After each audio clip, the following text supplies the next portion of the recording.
Halo semuanya, sawadee-krap. Apa kabar? Semoga kabar kalian selalu baik dan juga sehat. Selamat datang di segmen analisa. Hari ini kita akan bahas mengenai Danu. Danu yang baru saja membuat wawancara cukup fenomenal, menurut aku cukup berani di wawancaranya Misteri Mbak Suci. Kenapa aku bilang ini cukup berani?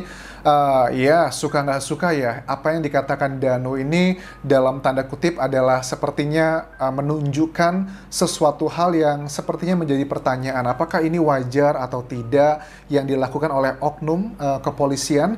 Yang aku tangkapnya ini adalah kejadian di tanggal 19 Agustus 2021, notabene satu hari setelah terjadinya kasus pembunuhan di Subang di tanggal 18 Agustus 2021. Oke, kita akan bahas ada beberapa hal yang menurut aku cukup berani dan juga apakah ini benar atau salah. Kita masih ada ajas praduga tak bersalah ya, karena kita belum tahu nih apa yang dikatakan Danu di wawancara ini, apakah benar atau tidak, ataukah direkayasa atau beneran. Itu adalah proses penyidikan saat ini, dan menurut aku Danu pasti punya alasan kenapa mau diwawancara seperti ini dan menyatakan hal-hal yang cukup menurut aku sangat berani sekali.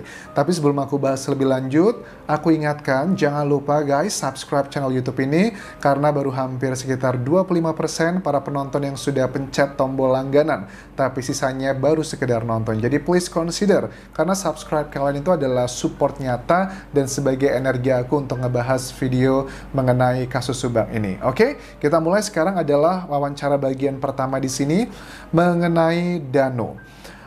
Yang unik adalah apakah pada saat kepolisian di lokasi kejadian meminta bantuan seseorang untuk melakukan sesuatu hal. Misalnya yang Danu katakan di konteks ini adalah membersihkan bak kamar mandi, bukan membersihkan ya, tapi mungkin kayak ngebuang air gitulah ya, biar mungkin tidak ada genangan buat nyamuk, mungkin seperti itu. Tapi intinya adalah mengambil air dari bak tersebut.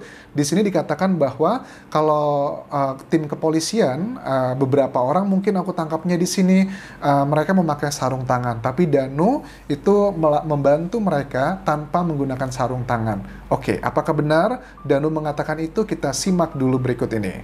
Pada saat itu kan polisi cuma besok tidak bisa. Oke, pada saat itu polisi menggunakan sarung tangan, tapi Danu tidak ya? Tidak. Oke, itu yang pertama. Atau sok.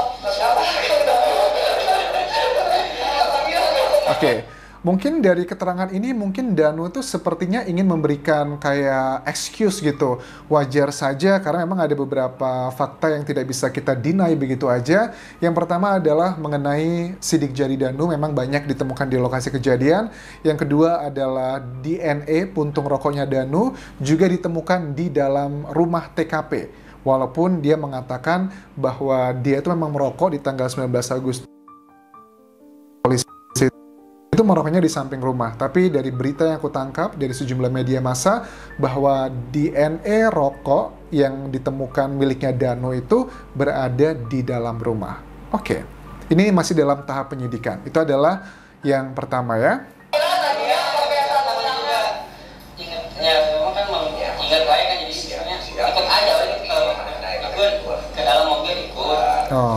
Ikut ke dalam mobil, ikut. Jadi mungkin mobil ini maksudnya adalah mobil Alphard warna hitam itu. Oke. Dan Danu tidak pakai sarung tangan dan sebagainya. Tapi ini apakah benar atau enggak gitu. Jadi ini masih dalam keterangan menurut Danu. Belum dipastikan kebenaran dari pihak kepolisian seperti apa. Nah, kemudian juga mungkin Danu mengatakan ini juga sebagai salah satu excuse ya. Tadi aku lanjutkan tentang anjing pelacak. Karena kan pada saat anjing pelacak itu dihadapkan ke sejumlah saksi, memang anjing pelacak itu sempat menarik Danu. Kemudian menariknya itu 2 kali, dan Danu pun sudah mengakuinya memang benar pada saat itu dia lagi ngelamun tapi tiba-tiba ditarik sama anjing itu sebanyak 2 kali. Ada yang bilang gini, Anjas, kalau seandainya yang di lokasi kejadian itu kan ada Danu, ada bapak kepolisian, tapi kok yang digonggongin atau ditarik hanya Danu aja? Pak polisinya juga harusnya ditarik juga dong kalau memang gara-gara itu Danu digonggongin sama anjing. Bisa masuk akal juga menurut aku, tapi mungkin karena aku tidak expert ya dalam dunia peranjingan ya, apa istilahnya ya, buat anjing pelacak gitulah ya. Tapi mungkin aja dugaan pertama adalah pada saat yang digonggongin itu kan pasti ada pawangnya kan ya, pasti ada tim yang menjadi polisi yang menjadi pawang anjing tersebut, diarahkan kemana. Memang diarahkan ke para saksi semuanya. Mungkin tidak diarahkan ke polisi, oknum polisi yang ikut saat tanggal 19 Agustus 2021 itu yang meminta Danu untuk bersihin, ngangkut air ya, buang air dia dari bak mandi tersebut, sama ngebenerin kabel lampu di dalam rumah TKP di tanggal 19 Agustus malam hari. Itu adalah keterangan Danu. Itu adalah kemungkinan yang pertama. Mungkin aja bahwa kepolisian, si polisi yang memiliki anjing pelacak tersebut hanya mengarahkan ke para saksi. Itu menjadi alasannya. Oke, jadi I hope you understand what I'm trying to say. Karena agak sedikit complicated juga, ini masih dalam satu pihak aja. Tapi agak sedikit berisiko dan agak sedikit mustahil ya kalau menurut aku Danu berani ngomong begini di YouTube kalau itu adalah kebohongan gitu. Nah, karena mungkin dia saat ini sudah pasti ketakutan lah, wajar.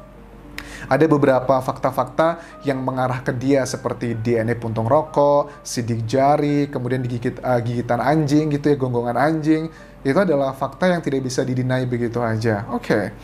Lanjut lagi, kita simak wawancara Danu. Di polisi sih, juga dari di SMK sih pagi-pagi itu, tahu pagi lah harusnya disuruh kamar mandi. Oke. Disuruh ke kamar mandi. Ini sebenarnya kalau aku lihat dari lokasi TKP kejadian ya, dari tayang TV gitu, kamar mandi itu kan letaknya di belakang ya. Kalau aku lihat dari foto-foto di sini, letaknya di belakang dekat kebun, dan kamar mandi itu adalah tempat yang dijadikan tempat pembersihan kedua jenazah. Jadi setelah almarhumah Amel dieksekusi dan almarhumah Ibu Tuti juga dieksekusi, mereka semua sebelum dipindahkan ke mobil Alphard warna hitam tersebut, mereka itu dibersihkan, dimandikan dengan sabun karena untuk menghilangkan jejak jari-jari ya. Karena kalian juga harus tahu kenapa harus pakai sabun. Jadi jari-jari itu, sidik jari kita itu ada minyaknya. Jadi minyaknya itulah yang ngecap kemana-mana. Untuk menghilangkan minyak ya harus dengan sabun. Itulah alasannya agar tidak terjadi, tidak bisa dilacak. Dan untuk mengetahui knowledge ini menurut aku juga memang tidak sulit, tapi juga artinya mereka sudah well prepare ya. Mereka tahu gitu, oh ternyata sidik jari itu bisa hilang kalau kita bersihkan dengan sabun, sabun lah gitu yang karena minyaknya begitu. Nah, dari sini apa ya, aku melihat bahwa di kamar mandi gitu, di belakang gitu, tapi kok apa tujuannya dari kepolisian, oknum polisi tersebut kalau benar? Apa tujuannya dari oknum polisi tersebut kalau benar meminta Danu untuk ngebantu di dalam lokasi TKP gitu untuk membuang air gitu? Tolong kalian juga kasih tahu di kolom komentar ini, apakah normal atau wajar kalau sudah ada polis line itu orang luar masih boleh masuk? Itu wajar nggak sih? Menurut aku sih wajar, asalkan masih didampingi oleh tim kepolisian atau tim penyidik. Mungkin bukan polisi kali ya, tim penyidik lebih detail, karena tidak semua polisi itu adalah bagian dari tim penyidikan ya. Oke, apakah orang-orang yang ada bersama Danu ke polisi tersebut termasuk bagian tim penyidik atau bukan? Dan mungkin aku yakin banget Danu sekarang sudah mendapat, karena ini kan video ini tayangnya kapan sih Dini? 11 Oktober, sekarang tanggal 13, ya 2 hari yang lalu.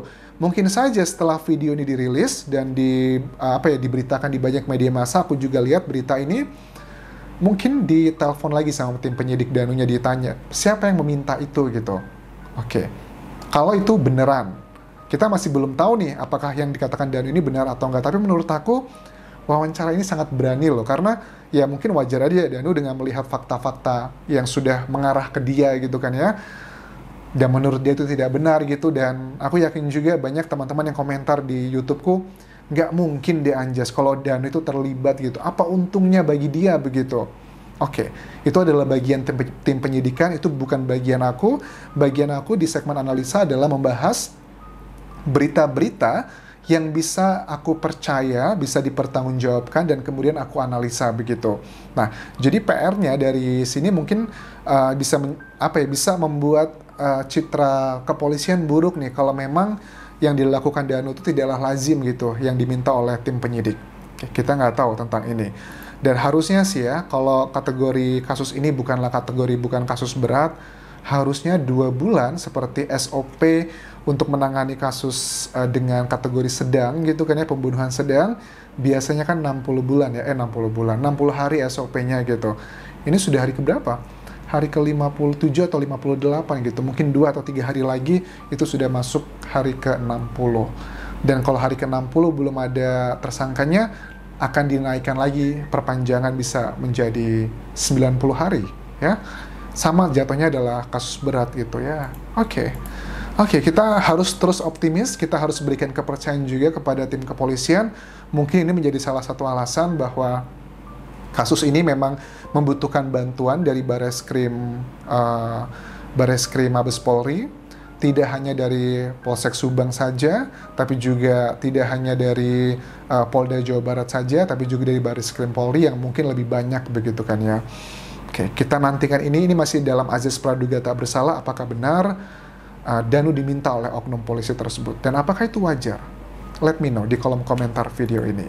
Oke, terima kasih buat teman-teman yang sudah nonton video ini. Jangan lupa tinggalkan komentar kalian, like kalian, dan please subscribe channel YouTube ini. Walaupun kerap semuanya. Bye-bye.